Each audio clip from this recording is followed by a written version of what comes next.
Hey folks, Vortex here and welcome to my review of the Celest CD-2.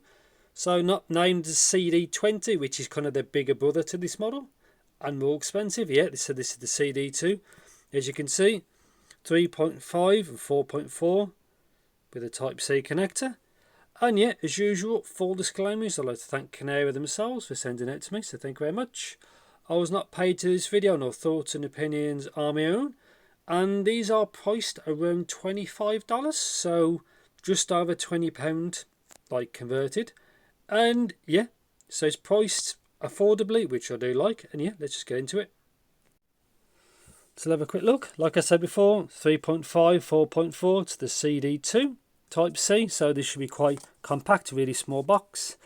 It's got the CX31993 DAC. I'm not sure if I've ever tried that before. And at 32 ohm, which most people go by, this is about 60 milliwatts, which is enough.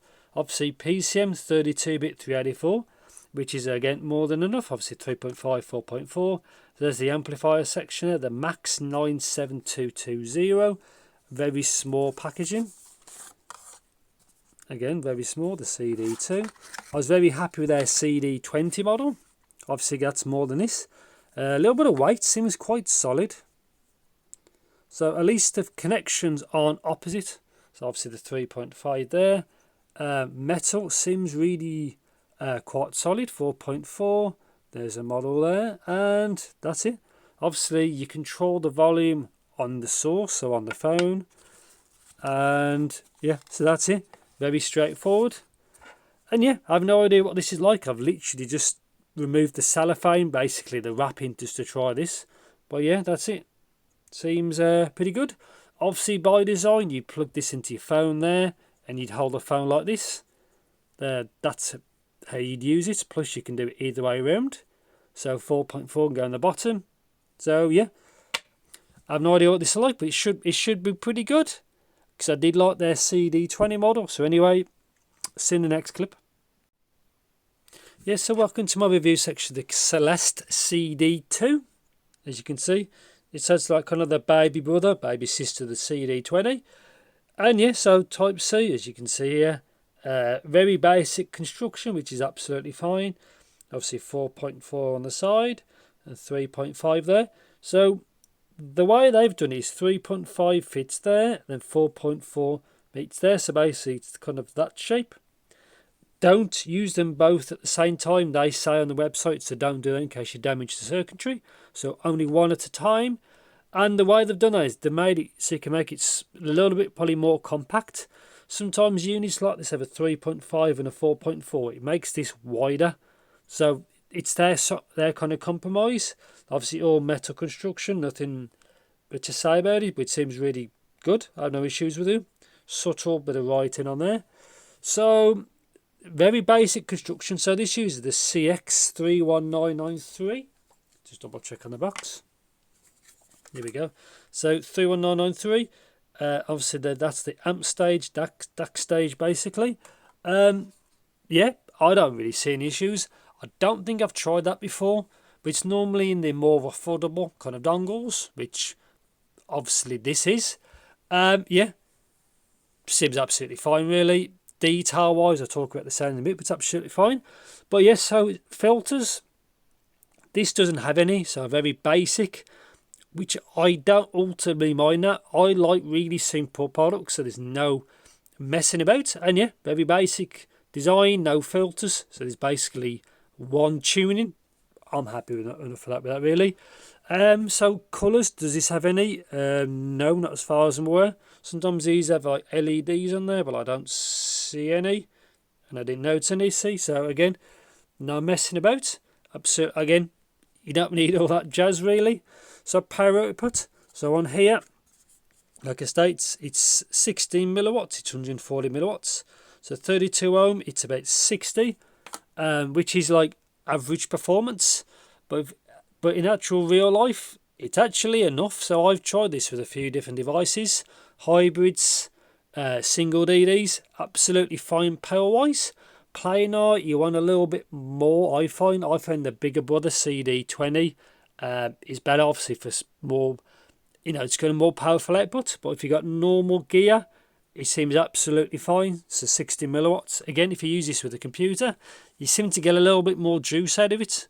And yeah, if you got normal earphones, it seems absolutely fine, really.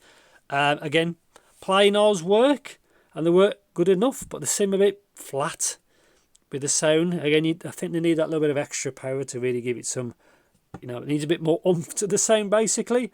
So buttons, none. Again, very basic. You control it off the source, and supports Windows 10 and Android. Probably supports it with Linux, but I haven't tried it yet. So I'm going to put on now.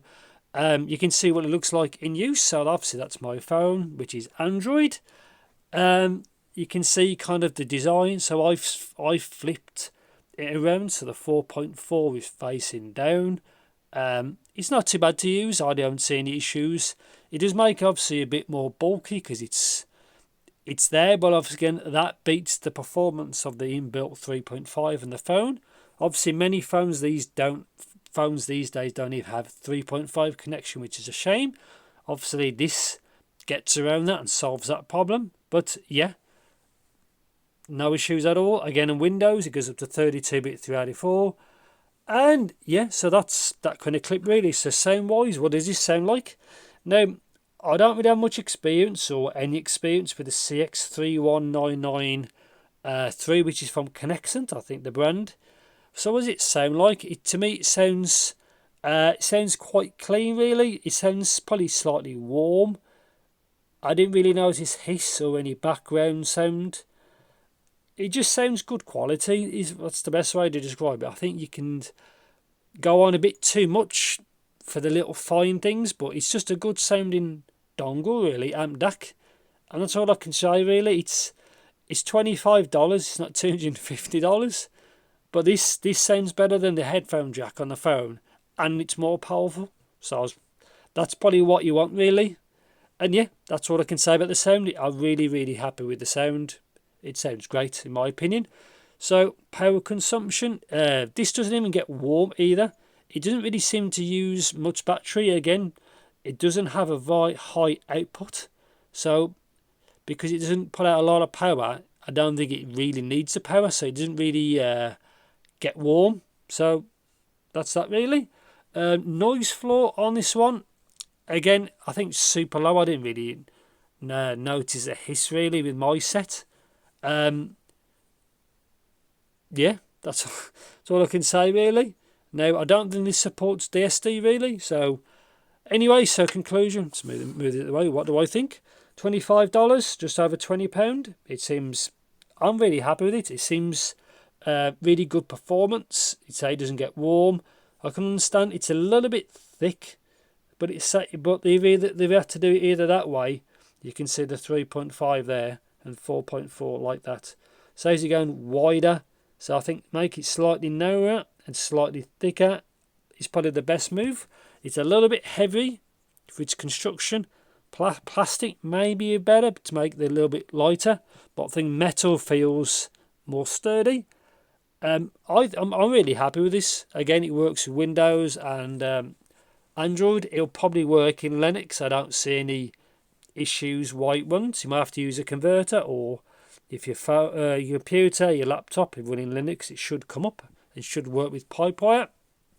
Should do, but I'll have to check that another time. But anyway, yeah, so I think this is fine. It's not the most powerful one out there, but it's enough for, like, again, traditional gear. Quite portable, fits in your pocket. And I think that's it. So yeah, if you think I've missed anything, please do let me know in the comments. Thanks so much. Take care. See you in the next video.